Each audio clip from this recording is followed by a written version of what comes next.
বর্তমান স্বার্থপর দুনিয়ায় বন্ধুত্ব টিকিয়ে রাখা অনেক কঠিন। বন্ধুত্ব শব্দটি পবিত্র হলেও অপবিত্র হয়ে যায় কিছু বেঈমান, স্বার্থপর, সুবিধাবাদী মানুষদের কারণে। হ্যালো এভরিওয়ান, আসসালামু আলাইকুম, welcome to my lovely audience. আশা করি আপনারা সবাই ভালো আছেন। আলহামদুলিল্লাহ আমরাও ভালো আছি। আসলে আমরা ফ্রেন্ড সার্কেল মিলে আমরা ঈদের দিন কোথায় ঘুরতে গেছিলাম, কি করছিলাম সবকিছু শেয়ার করবো আজকে আপনাদের মাঝে। আপনারা সবাই শুরু থেকে শেষ অবধি আমাদের ভিডিওটি দেখতে থাকুন। হুট করে একটা প্ল্যান করে ফেলছিলাম ঈদের দিন নামাজ পড়ার পর। আমরা একটা প্ল্যানিং করি যে আসলে সাতছড়ি চা বাগানে যাবো। তারপর সবাই বললো যে আসলে ঠিক আছে যাওয়া যায়। তারপর দিকে গেলাম, যে আসলে বাগানের দিকে ঢুকলাম, যে আসলে রাস্তাগুলো এত সুন্দর লাগতেছিল। আসলে বেশটা সমুদ্রের এলাকায় কিছু রাস্তাঘাট হইতেছে, আসলে খুব বেশি ভালো লাগে জিনিসগুলো দেখা। তারপর আমরা কিছুক্ষণ পরে একটু চা বাগানে গেলাম। বাগানে যাওয়ার পর দেখলাম যে আসলে জায়গাটা খুব সুন্দর, মাঠটা খুব সুন্দর লাগছিল।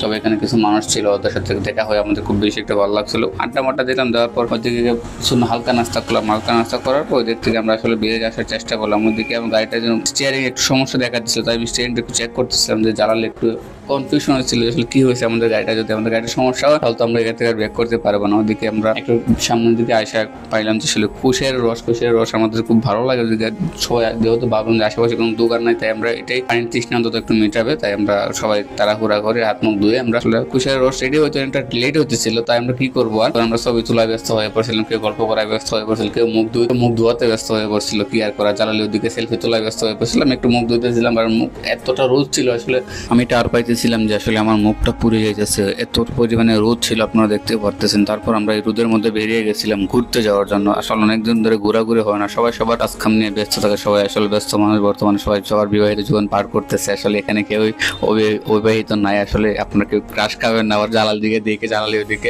কিক মারতেছিল, ওদিকে আমার জয় বলতেছিল যে তুই কার কাছে সাইকেল দিচ্ছ, যে মরবি নাকি, ঈদের দিনে এসে কি মরতে ইচ্ছা করে? তখন আমি বলতেছিলাম যাই হোক, জালাল ইচ্ছা করছে, আফসোস করতে যেহেতু চালাক, সমস্যা নেই। তখন আমি জালালির পিছন থেকে বসে জালালিকে একটু অ্যাডভাইস নিয়ে গেছিলাম। ওদিকে কিছু সিনেমাটিক শর্ট নিতেছিলাম, কারণ ভিডিওগুলো আমারই করতে হয়, ওরা তেমন একটা ভালোভাবে করতে পারে না। যদিও ওদিকে দেখতে পাচ্ছেন চা বাগানগুলো আসলে এতটা ভালো লাগছিল, আসলে মনোমুগ্ধ করে একটা এলাকা। ওই এলাকাটা আসলে খুব শান্তশিষ্ট এলাকা, আমাদের খুব ভালো লাগতেছিল। ভাবছিলাম যে আসলে আমরা আমাদের ফ্যামিলি মেম্বারদেরকে নিয়ে যাবো ওইদিকে। তারপর ওইদিকে আইসে দেখলাম যে ছোট ভাইয়ারা কি একটা চিল মোডে ছিল ওই দিন, দেখতে পারতেছেন সবাই কি একটা চিল মোড। আসলে এই হয়তো বা এই দিনটা ওরা একটা দিন মিস করবে, যেমন আমরাও এই দিনটা অনেকটা মিস করি। ওইদিকে আবার আসলাম, আসার পর আমরা চুনারগড়ের ভিতরে ঢুকে গেলাম। ঢুকে যাওয়ার পর দেখতে পারলাম যে আসলে ওইদিকে খেজুর গাছগুলো আসলে খুব দৃষ্টিনন্দন, আমাদের দৃষ্টি কেড়ে নিচ্ছিল। আল্লাহর সৃষ্টি সবকিছু সুন্দর, আসলে জায়গাগুলো না যত সুন্দর মানুষের মন হওয়া উচিত। আসলে বন্ধু বান্ধবদের মধ্যে অনেক জায়জামালায় সৃষ্টি হয় অনেক সময়। আসলে আমাদের একটা উচিত যে আসলে কোনো কিছু না দেখে না শুনে আসলে বিশ্বাস না করে। বেশিরভাগ বন্ধুত্ব নষ্ট হয়েছে বর্তমানে, আসলে মানুষ